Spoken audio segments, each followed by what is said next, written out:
Así es. Entonces, a mí me gusta mucho, hablando del Estado, lo que es la barbarie. La época en donde las personas vivían sin ninguna autoridad, ¿de acuerdo? No tenían para nada alguien que los controlara. Había, en mi opinión personal, tal vez, ustedes lo pueden considerar, había transgresión a los derechos humanos de las personas, ¿sí? A lo mejor no tenían seguridad, alguna tribu cercana o lejana podía llegar e invadirles su territorio y ocasionarles un grave perjuicio, ¿cierto? Entonces había como que esa parte de inseguridad. Las mujeres, pues me imagino que sufrían de afectaciones también en su integridad, ¿saben? A pesar de que dicen que mucho tiempo hubo un matriarcado, pero en la barbarie había un total descontrol. A un individuo se le ocurrió que él iba a ser dueño de las tierras. Todavía a la fecha yo no puedo entender la figura de la propiedad, de que un individuo tenga una propiedad de unos terrenos o un terreno en donde en la barbarie nadie era dueño de nada. Y a alguien se le ocurrió pues que ya esa porción de terreno pues iba a ser de su propiedad. Y él iba a ser el dueño o encargado de esos terrenos, ¿sí? Y los que no fueran dueños de esos terrenos pues iban a ser sus súbditos. Y esos súbditos pues trabajaban las tierras para el señor feudal. Había el clero también, había las clases sociales creadas por el señor feudal. Entonces a alguien se le ocurrió que era el dueño de todas las tierras. Pero en mi opinión personal, les repito, aún estoy analizando la figura de la propiedad. ¿Qué pasaría si llegáramos a lo mismo de antes, de que dijéramos, es que pues ya no va a haber propiedades, tomen la porción de tierra que les corresponda, como antes, ¿sí? Entonces esa figura pues se creó supuestamente para crear un orden social, pero estamos viendo que la propiedad está generando en muchos de los casos problemas e impactos fiscales para algunas personas, porque no falta gente que llegue y diga, es que me vendieron un terreno muy barato y entonces ya te meten problemas a ti porque vas a tener que contabilizar ese terreno que se le ocurrió comprar, ¿cierto? Y a veces ese terreno no está regularizado. ¿Y cómo lo metes en la contabilidad si no cuenta con un documento físico de propiedad del mismo? Te dice, es que me vendieron un terrenito pero no está escriturado. Y entonces, ¿cómo lo vas a manejar en la contabilidad? A ver, díganme. ¿Cómo lo vas a manejar? ¿Y quién se lo vendió? Ah, pues una persona que conozco de ese rancho y pues me lo dejó muy barato. Y le dio un comprobante fiscal. No, pues esa persona ni siquiera paga impuestos. Y quería su pago en efectivo. Y pues yo como tenía ahí en el banco, pues yo hice un cheque y lo compré. ¿De acuerdo? Entonces, pues la propiedad, en cierto sentido, para nosotros como fiscalistas, pues genera problemas. Entonces yo siempre que recomiendo, pues mejor renta todo. No tengas propiedad. Pero las personas en nuestra psicología siempre estamos pensando en tener. En lugar de ser, buscamos tener. Y son nuestros clientes así. Nuestros clientes quieren tener y tener. Imagínense ustedes que yo tenía un cliente que tiene una empresa que es muy importante, que hace cartones, y él ganaba muy bien. ¿Y en qué creen que se gastaba su dinero? Pues se lo gastaba en comprar autos de colección. Y tenía más de 10 autos de colección. Entonces, ya los tenía. Y le gustaba tenerlos. Ni los usaba. Pero él se sentía a gusto teniendo. Y era feliz teniendo. ¿De acuerdo? Hay personas que así son felices, hay otros que aunque no tengan nada, todos no son felices, ¿verdad? Somos felices. Entonces, en el feudalismo, ese señor feudal se apropió de una porción de tierra cultivable, era muy buena esa tierra, y ocupó a súbditos que se encargaran de hacer el trabajo, porque ustedes saben que el dueño no iba a poder solo cultivar los terrenos, ¿cierto? ¿Saben? Y entonces les cobraba o les daba seguridad y a cambio ellos tenían que trabajar, ¿cierto? Entonces, después fue el rey, cambió de señor feudal a rey. ¿Por qué? Porque fue extendiendo sus territorios. Empezó con una pequeña porción de tierra, se defendía de los extranjeros, pero decidió que ahora ya no se iba a defender, ahora iba a atacar. Y entonces el ataque que hacía con su ejército implicaba que comenzó a expandir su reino. Y empezó a crear otros reinos o más territorios en los cuales igual ponía a las personas a cultivar la tierra y obtenía las ventajas de ella. Esto se hizo más grande porque al principio era alrededor, pero después fue con barcos. Llevaban a muchas personas, en este caso soldados, en barcos, los posicionaban en otro territorio y empezaban a conquistar terrenos. Y de esos terrenos obtenían los tributos. ¿Sí? Y hay un lema muy importante que dice, ¿quién debe pagar los tributos? ¿Los nacionales o los extranjeros? Me acuerdo mucho de esa pregunta y a veces la reflexiono. En los tiempos de las conquistas de los reinos, se decía que quienes tenían que pagar los tributos eran los extranjeros, no los nacionales. De hecho, en tiempos de los reinados, las personas de un territorio no pagaban tributos. No había impuestos. Los impuestos los crearon, ¿sí?, los invasores que llegaban a los otros feudos a convertirlos o a tomarlos. Y entonces a las personas que conquistaban les imponían los tributos. Pero un ciudadano del reino no pagaba tributos, ¿sí sabían? No pagaban, se los cobraban a los extranjeros. Actualmente, con las redes sociales y con todas las tecnologías, ¿sí sabían que no les estamos cobrando impuestos a los extranjeros que tienen todas sus plataformas electrónicas? No les estamos cobrando.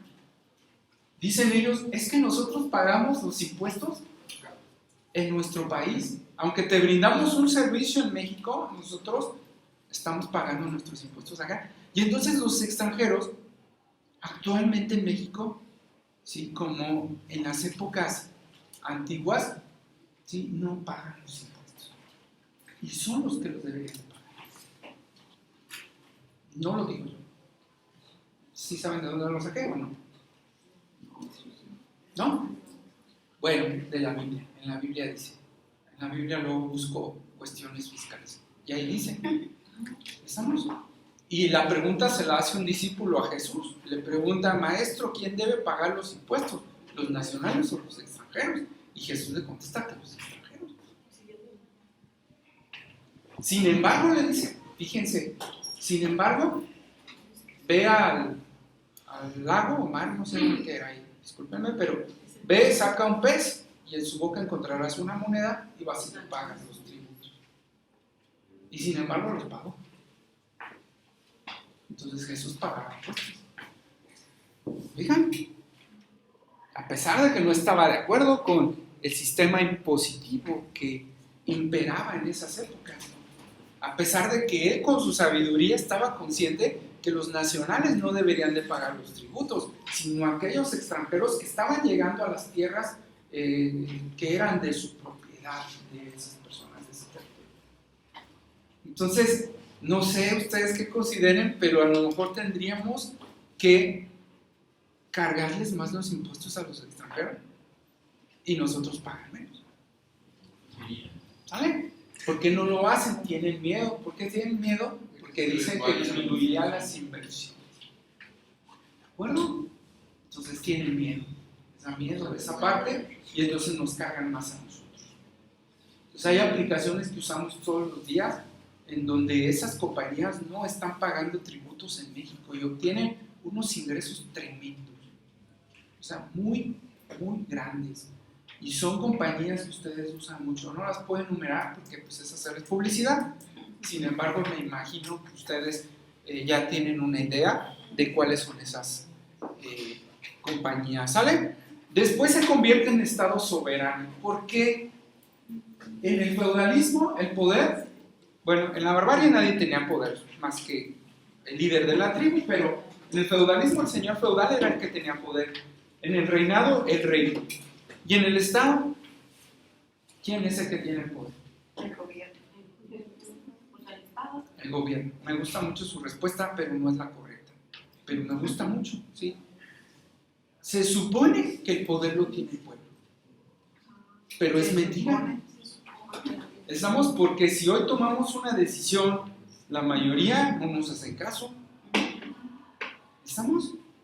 Entonces, si decimos que el gobernador se baja el sueldo al 50%, no nos van a hacer caso, aunque sea la mayoría. ¿Cómo es que pasó esto? Al rey se le ocurrió crear un nuevo tributo y el pueblo se levantó en armas.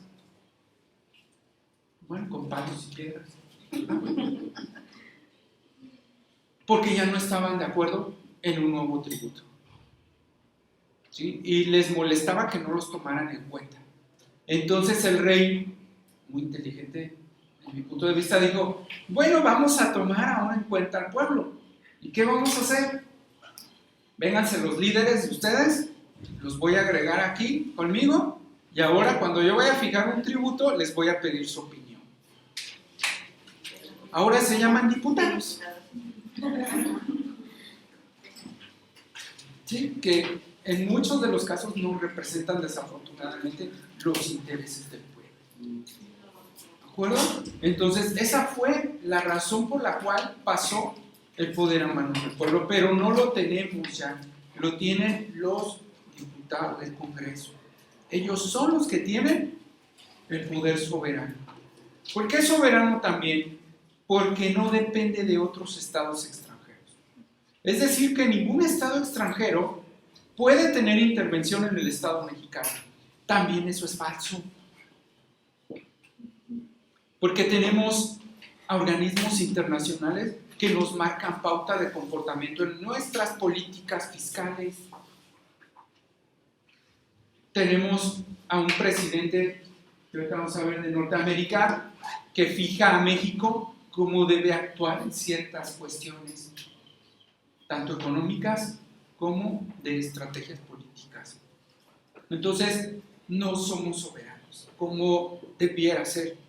Sí dependemos de otros entes, otros organismos y otras figuras en el exterior que nos marcan una forma de comportamiento en nuestro interior. ¿Estamos?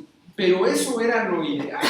Lo ideal era que realmente el pueblo opinara antes de que se fijaran los tributos y que ningún otro estado extranjero tuviera injerencia en la fijación de esos tributos.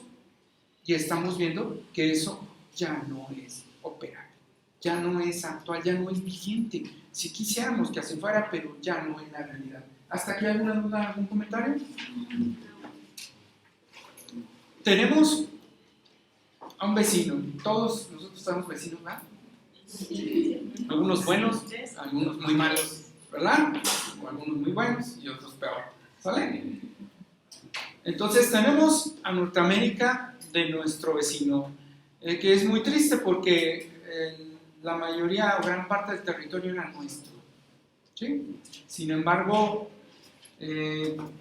antes de perder su vida, Santana prefirió firmarles los terrenos, ¿verdad? Prefirió su vida y a cambio de su vida dio una gran parte de nuestro territorio a otro país extranjero. Entonces ahí, bueno, no sé, cada quien haga una reflexión sobre patriotismo. Entonces, no sé si consideran que ha estado correcto que a cambio de su vida vendiera algo que no era de él. No hay.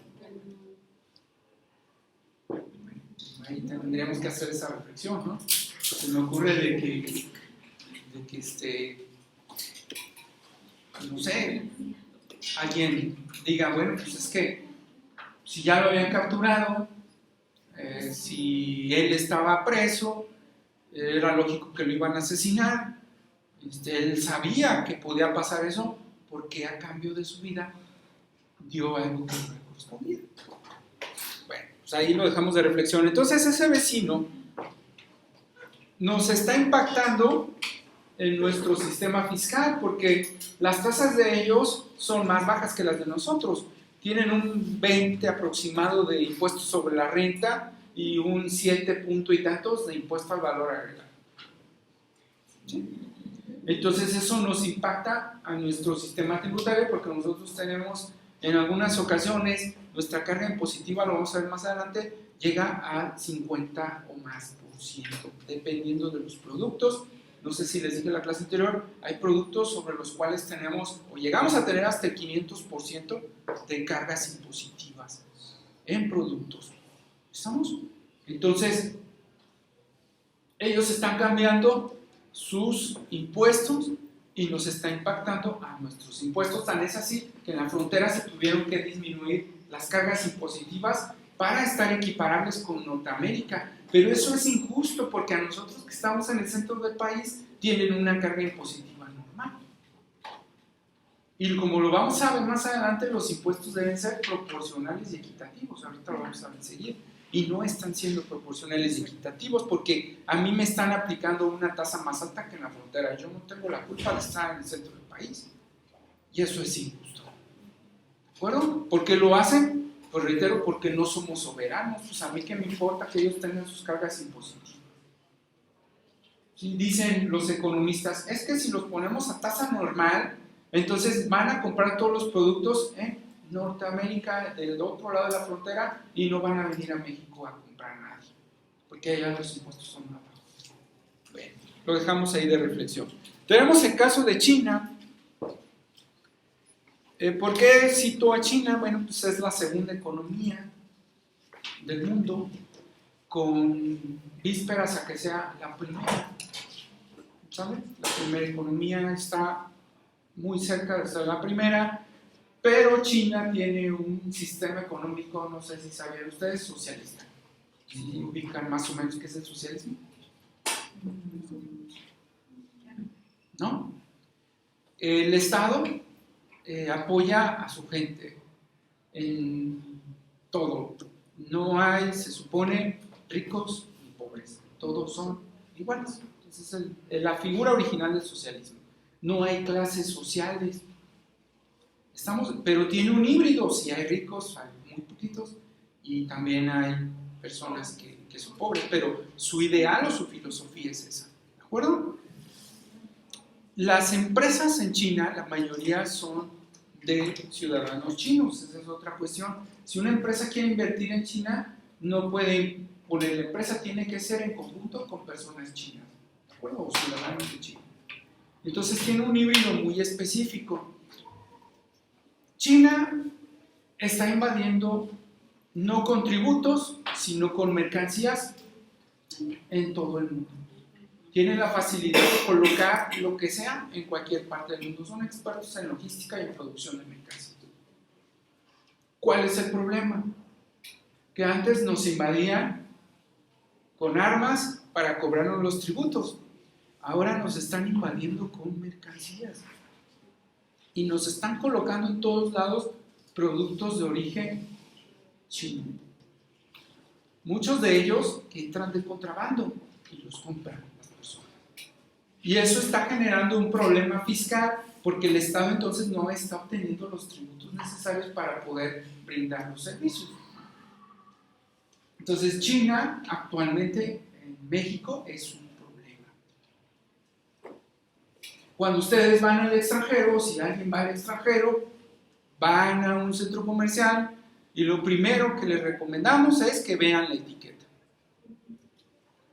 Dices, voy a comprar, no sé, en España o voy a comprar en Estados Unidos un producto.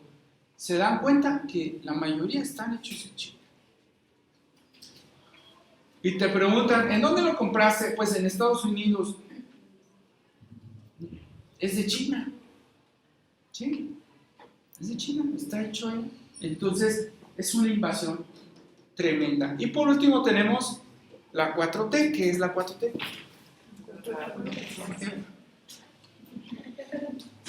¿Y eso qué implica? ¿Qué implica la cuarta transformación? Que uno dice que es el cuarto trancazo, ¿verdad? ¿Qué implica la cuarta transformación? ¿Qué implica? Nuestro tema, pues en materia tributaria, ¿qué implica actualmente? No hay incremento de impuestos. Fronteras, el impuesto es del 25%, ISR, e IVA la mitad, 50%, ¿estamos? Estamos hablando de que el 8%, ¿verdad? En fronteras, la gasolina es más barata y no hay incrementos de impuestos, ni tampoco hay impuestos nuevos. Esa es la cuarta transformación. ¿Sí? ¿Estamos? No hay interés de una producción de productos como en China. China hace de todo. Entonces aquí no tenemos todavía ese ideal. ¿Estamos? De producir, producir, producir.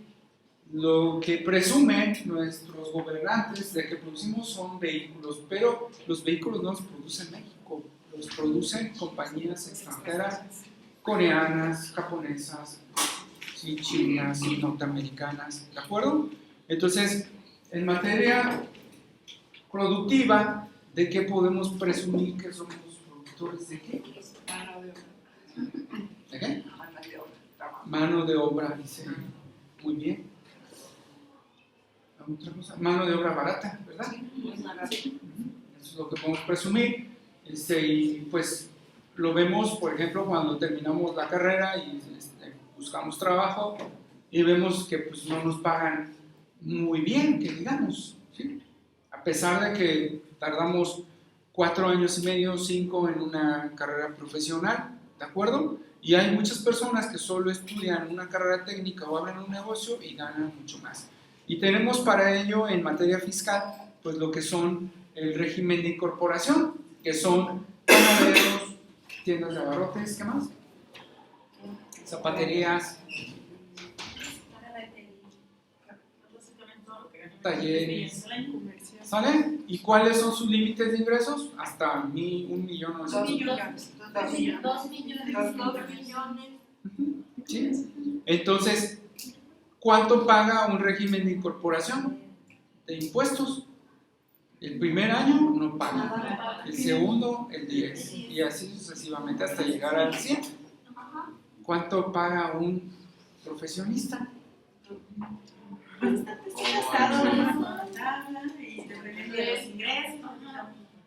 Y un profesionista no tiene, entonces cuando empiezas a trabajar como profesionista, no tienes ningún privilegio en tu primer año de profesionista. No. Y en el segundo y en el tercero, ya para que el 10 ya que agarraste práctica, entonces ahora sí vengan los impuestos como son. Y le agregamos que quien los debería de pagar son los extranjeros, entonces peor trauma. Entonces los de incorporación, el primer año no pagan. Tú sales de la carrera y ya pagas. ¿Sí? Tu primer año, normalito. Bueno, igual hasta les dan subsidio porque les pagan bien poquito. Bueno, pues tienes un subsidio al empleo y así. Pero bueno, no pagan ellos y un profesionista sí. O sea, eso no es justo. Entonces no hay impulso a las personas que recién egresan de las universidades. No hay un impulso. No hay un aliciente de decir, bueno, pues tus primeros 10 años en lo que agarras una experiencia como contadora, como abogada, como administradora, etcétera, pues te los vamos a ir dosificando poco a poco para que tú no sientas de entrada la carga impositiva. Y vemos también injusto que si te vas a trabajar a la frontera, pues vas a pagar menos impuestos. Y de todos modos te cruzas a la frontera que compras. Y de todos modos vas del otro lado y te sale más barato. ¿Estamos? Entonces, la cuarta transformación actualmente en materia tributaria no está teniendo un impacto ni positivo ni negativo. Está como que en stand-by. ¿De acuerdo? No le quieren mover nada, absolutamente nada a los tributos. Están trabajando actualmente en el Congreso con lo que es una reforma para cargarle con impuestos a todas las empresas que les hablé de tecnologías. Entonces hay una propuesta para hacerlo. No sé si vaya a caminar o el presidente la vaya a detener, pero está muy latente en que todas esas empresas tecnológicas extranjeras van a tener una carga impositiva. No sabemos de cuánto. Están trabajando en el Congreso con la reforma para que entonces se aplique un poquito lo que dice la Biblia de cargarle los impuestos a los extranjeros, como debiera ser, ¿cierto? ¿Estamos? Bueno, ¿alguna duda? ¿Algún comentario? Entonces, ¿qué tipo de estados hay? Tenemos, este material se los voy a compartir, más bien si gustan tomar notas de lo que nos viene aquí. Tenemos estados absolutistas, son aquellos estados donde el presidente ahora, o el ministro, etcétera, tienen el poder absoluto sobre personas y cosas.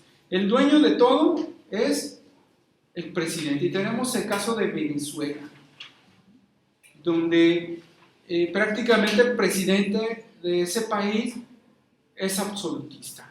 Está por encima de todo, incluso de vidas. ¿Sí? Tiene el poder o es dueño de las vidas. Dice que no, pero vemos otra cuestión diferente. Tan fácil es que si no le das de comer a tu pueblo, pues es que tienes poder sobre las vidas, porque si no comen, pues no pueden vivir adecuadamente. ¿Estamos? Entonces, es el absolutismo. En México tenemos absolutismo. Es un proceso no literal. ¿Sienten ustedes un poder absoluto del presidente? Sí, absoluto no. No como Venezuela. Digo, lo pregunto porque se supone que no, ya que tenemos 3 poderes. ¿Sí? No es uno, son 3 poderes y cada uno es independiente del otro y cada uno está en el mismo nivel. Entonces no debiéramos sentir el absolutismo. ¿Sale? ¿Dicho? Y en esos países que les digo, sí el presidente está por encima de cualquier tipo de poder. ¿De acuerdo? Esa es la diferencia. Tenemos, sí en México, un país que era un país policía. Si se fijan, lo que más se busca es la seguridad pública. Por tanta inseguridad, ¿estamos? Entonces, la 4T que ya quité quiere transformar a nuestro país en un estado policía que se encuentre vigilando todo lo que hacen las personas que se dedican a actividades ilícitas, se supone nada más. ¿Sale? Entonces sí tenemos mucho de gendarme y crear la Guardia Nacional, que es la que se va a encargar de todas esas actividades de policías. ¿Estamos? ¿Sí? ¿Es promotor? Sí, es promotor, promueve las inversiones, promueve la educación, promueve muchas cosas, ¿de acuerdo? Disculpa, ¿Sí? ¿cómo dijo que era? Policía vigilante, ¿sí? Vigila las actividades de las personas, que se conduzcan conforme a las normas. Y tenemos en materia fiscal el área de auditoría, ahorita lo voy a poner, del Servicio de Administración Tributaria, es el policía fiscal. Y está vigilando nuestras actividades de manera electrónica. Cuando tú presentas tu declaración, ya sabe lo que tenías que declarar. Porque antes de todo te está vigilando. Cuando tú realizas una operación o tu cliente, ya sabe que realizaste la operación. Te está vigilando todo. Cada comprobante lo puede revisar. Es más, primero le llega a la autoridad y luego te llega a ti. Entonces, tenemos un Estado que vigila a los contribuyentes constantemente, todos los días. Está pendiente de sus actividades. Y no entendemos por qué a veces una persona que recibe en un año, no sé de dónde, 30 millones de pesos o más de ingresos, no sabemos por qué a eso se les escapa. Si se supone que es un general. Y una persona que recibe remesas de Estados Unidos le llega a su casa un monto a pagar. Cuando le depositaron mucho menos de 30 millones que reciben algunos otros. ¿Estamos? Entonces, no es al 100% una eficiencia en la gendarmería o en la revisión que hace la autoridad. Benefactor. Otorga becas, todo se obtiene de los impuestos, como lo vamos a ver más adelante. Todo lo que da el Estado de beneficios proviene del impuesto sobre la renta. Por eso no lo baja, porque no podría dar esos beneficios. ¿Estamos? Entonces, otorga becas, da apoyos, da seguridad social, paga pensiones, está siempre beneficiando a todas las personas. No lo hace al 100 porque son muchos ciudadanos y no tiene la capacidad. También hay muchos que no contribuyen y al no ingresar a las arcas públicas, entonces pues no puede ser suficiente. ¿De acuerdo? ¿Han tenido algún beneficio del Estado?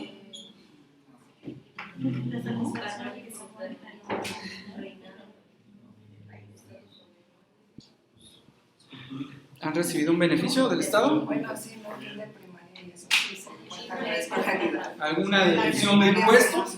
También es un beneficio. Hay deducciones de impuestos en algunos conceptos para las personas, ¿de acuerdo? Y eso lo podemos considerar, pero como un beneficio para todas las personas que de alguna manera nos hacen. También los proyectos. Perdón, partes. Nos comentó de promotor. ¿A qué se refiere? Que Promueve las inversiones, ok. promueve el empleo, promueve la apertura de establecimientos. Es decir, está impulsando de alguna manera la economía del país y las actividades dentro de nuestro ámbito. ¿Eso es promotor? ¿Sí?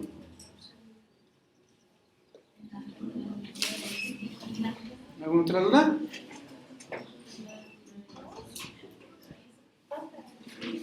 Bueno, ¿algo más? Perdón, alguien por acá. No, nada. Cuando estaba hablando de la universidad, que también como proyectos se dan así como En los municipios llega a otorgar beneficios. Les va a dar seguridad social, en este caso servicios de salud a todas las personas que no lo tienen, que se va a llamar seguro para el bienestar. Sí, yo les recomiendo que estén siguiendo las noticias porque casi todas las noticias tienen un impacto fiscal. ¿Sí? Todo casi cae en las contribuciones y todo es relacionado a contribuciones porque lo que hace el presidente, ¿sí? Él lo hace porque tiene ingresos y esos ingresos los obtiene de las contribuciones. Entonces, en general, todo lo que está haciendo el presidente tiene un impacto fiscal o lo que no hace también. Entonces, todo cae en lo que vamos a ver más adelante, que son finanzas públicas y derecho fiscal. Casi todo. Es una persona moral. ¿Por qué es una persona moral? Porque tiene mucha moral. Porque son es más de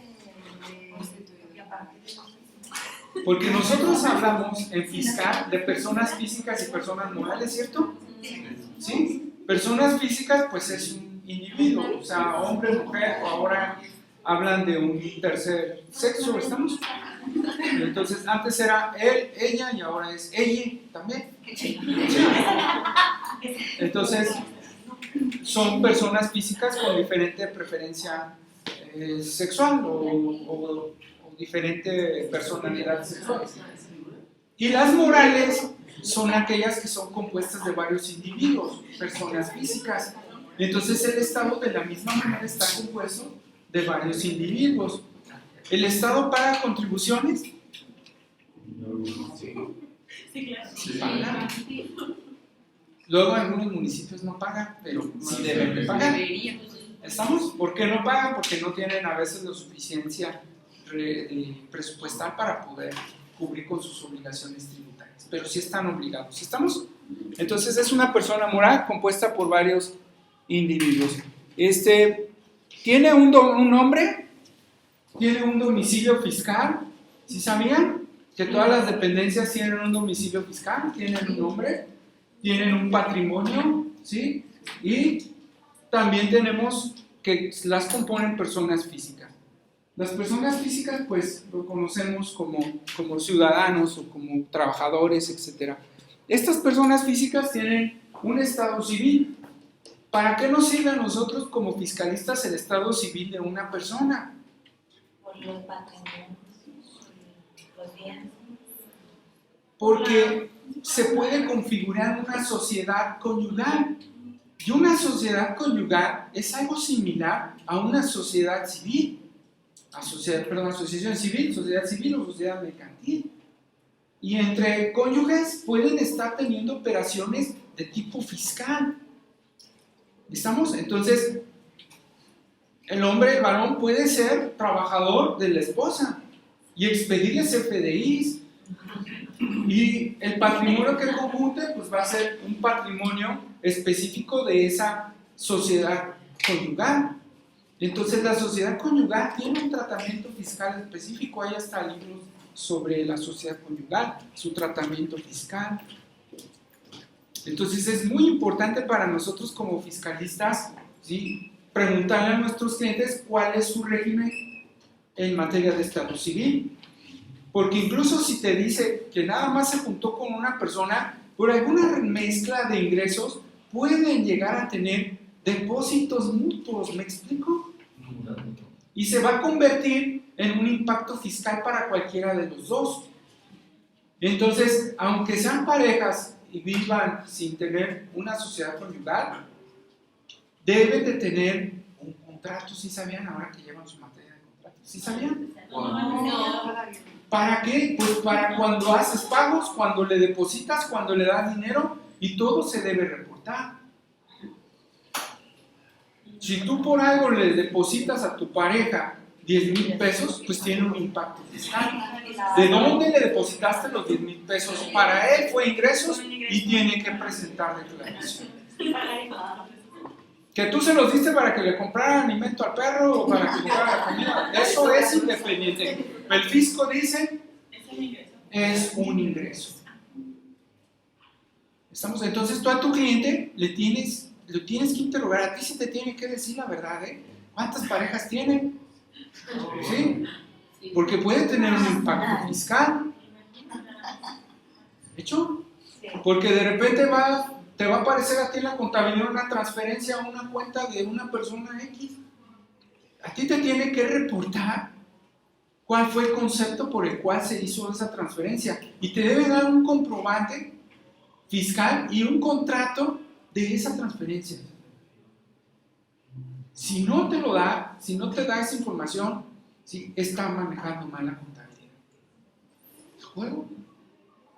Entonces, un cliente, a ti como fiscalista, no te puede salir con que se compró el carro que les dije hace rato, un carro de colección. No te puede salir con que le entregó a su segunda mujer o a su segundo hombre tal cantidad. A ti no te puede salir con esas cosas, porque todo requiere una planeación fiscal.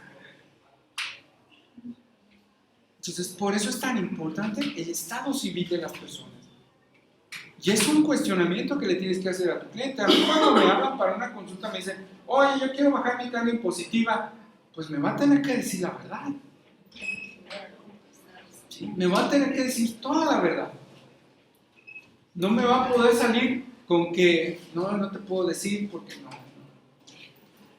Yo como fiscalista debo tener toda la información, porque a fin de cuentas, ¿sí?, el sistema fiscal de una persona se compone de información, ¿cierto? Y no solamente física, también información que no se puede ver. ¿De acuerdo? ¿Alguna duda? Nacionalidad, ya les comenté hace rato sobre la nacionalidad, ya casi para concluir. Estamos hablando que la nacionalidad es muy importante para el sistema fiscal. ¿Quiénes pagan impuestos? Quedamos que los mexicanos.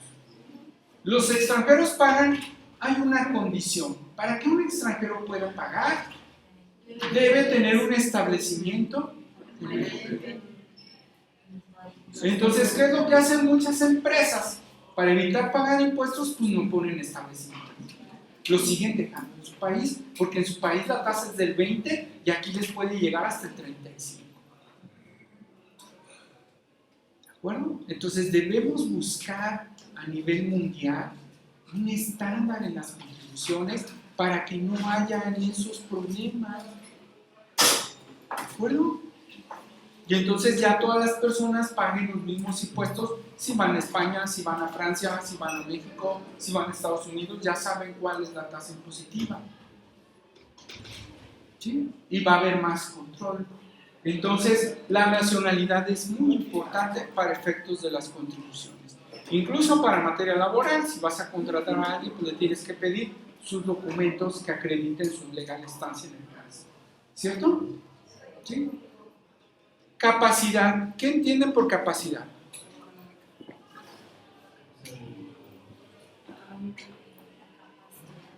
Para realizar alguna... ¿Ustedes tienen capacidad? Sí. ¿Qué implicaría entonces la capacidad? Sí, un límite.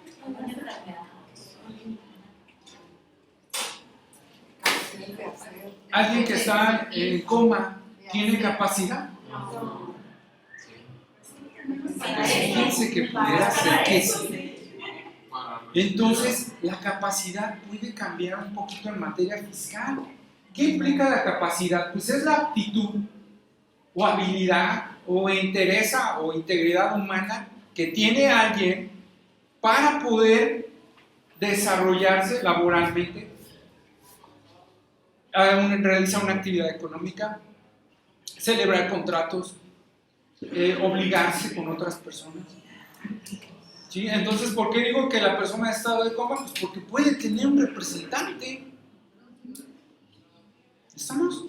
Entonces es la aptitud, habilidad, capacidad de una persona, sea física o moral, para poder ser sujeto de derechos y obligaciones. ¿De acuerdo?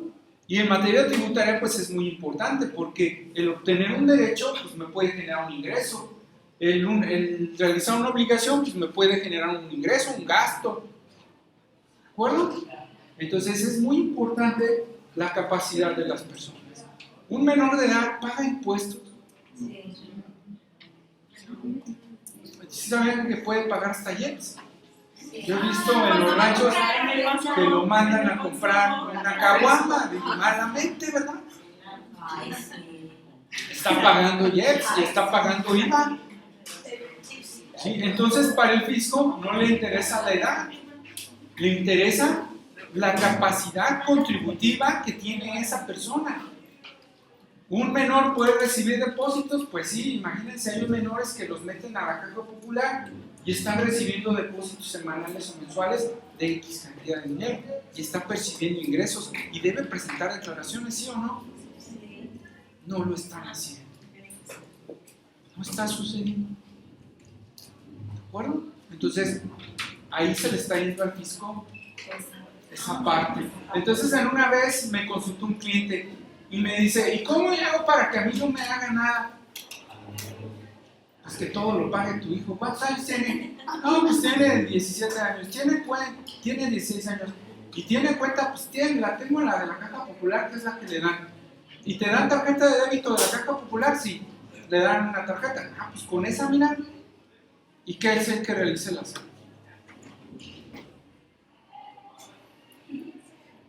O ábrele una de esas de saldazo, o no sé. Entonces, puede ser que una persona con planeación fiscal utilice a menores de edad para disminuir su carga impositiva y actualmente el fisco no tiene un control respecto a los ingresos de los menores de edad, solamente nos tiene identificados a los mayores de edad que ya tenemos un RFC. Entonces, desde que el niño nace, tú ya le puedes abrir su cuenta en la Caja Popular, le pueden dar una de débito y entonces va a poder realizar operaciones y transacciones sin ninguna visión o vista o vigilancia del Servicio de Administración Tributaria. ¿Sí? Y entonces esta persona que asesora está realizando operaciones con un menor de edad. Entonces el día que detecten al menor de edad, pues determinará un crédito y pues ya se verá una defensa o una asesoría. ¿Estamos? ¿Por qué? Porque todas las personas somos o tenemos opción para defendernos de cualquier situación de la autoridad. ¿Estamos? ¿Por qué? Porque el Estado nos da derechos. Y los derechos es lo que nos sirve a nosotros para poder defender a los contribuyentes. Es una lista tremenda de derechos. Se van a quedar, o sea, muy sorprendidos de todos los derechos que tiene el contribuyente. Y obligaciones tienen poquitas comparación de todos los derechos que tiene. ¿Sabe? ¿Alguna duda? Mire, en el caso del menor de edad, cuando le dan de alta en su número de cuenta, no sé, no lo vinculan con un tutor o algo con los datos del padre. Actualmente no hay capacidad de la autoridad para detectar eso. ¿Sale? Salvo que fuera a lo mejor muy grande las cantidades que estén manejando, pudiera darse una detección, pero porque a lo mejor las cajas populares pudieran reportar esos movimientos muy grandes, ¿cierto? Como los bancos. Entonces hay un principio fiscal: divide y vencerás. ¿Tienes un cliente? Divídelo en varias personas. Y a cada de esas personas en la que lo dividiste, le cargas ingresos. Y haces un equilibrio, una balanza. Y entonces van a tener una menor carga impositiva. Entonces es erróneo tener una sola empresa y tener una sola persona física. Deben ser varias empresas y varias personas físicas. ¿Estamos? Entonces, si tu cliente le va bien, va a abrir otra sucursal, pues que no la abra a su nombre, tiene que ser con otra persona. Si a la empresa le va bien, ya quítale la carga fiscal y ya que cree otra. Es lo que siempre yo asesoro a las empresas, y algunas ya lo están haciendo. Hay una empresa que inició con una y ya le están poniendo un montón de empresas, dependiendo de todo lo que va requiriendo.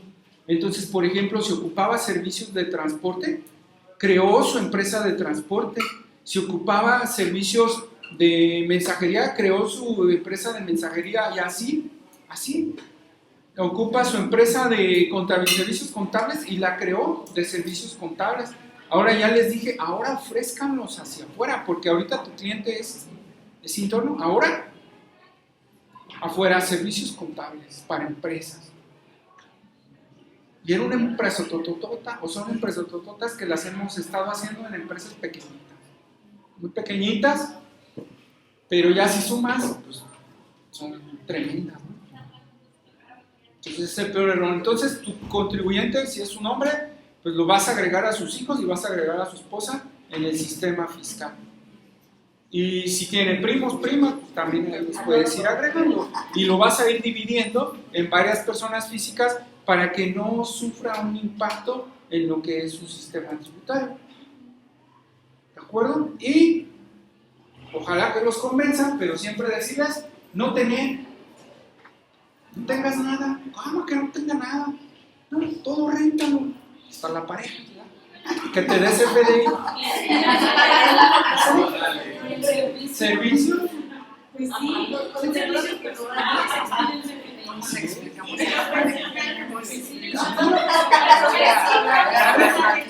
Si no, ya no te voy a dar servicio ni quiero tus servicios. Voy a contratarlos en otro lado donde sí me den CFDI. Entonces, así tiene que ser. Es que eso es lo correcto, porque el código lo dice muy claramente. De toda operación debe existir un CFDI, ¿cierto? Entonces, si le da a la esposa un dinero, debería de darle a cambio un CFDI. Y eso es algo que no está acostumbrándose en la sociedad, y por eso muchas personas tienen una alta carga impositiva, porque pudieran tener deducciones de todo lo que están haciendo. ¿Estamos? Bueno, no les quito más su tiempo, nos vemos de en 8. Les voy a subir la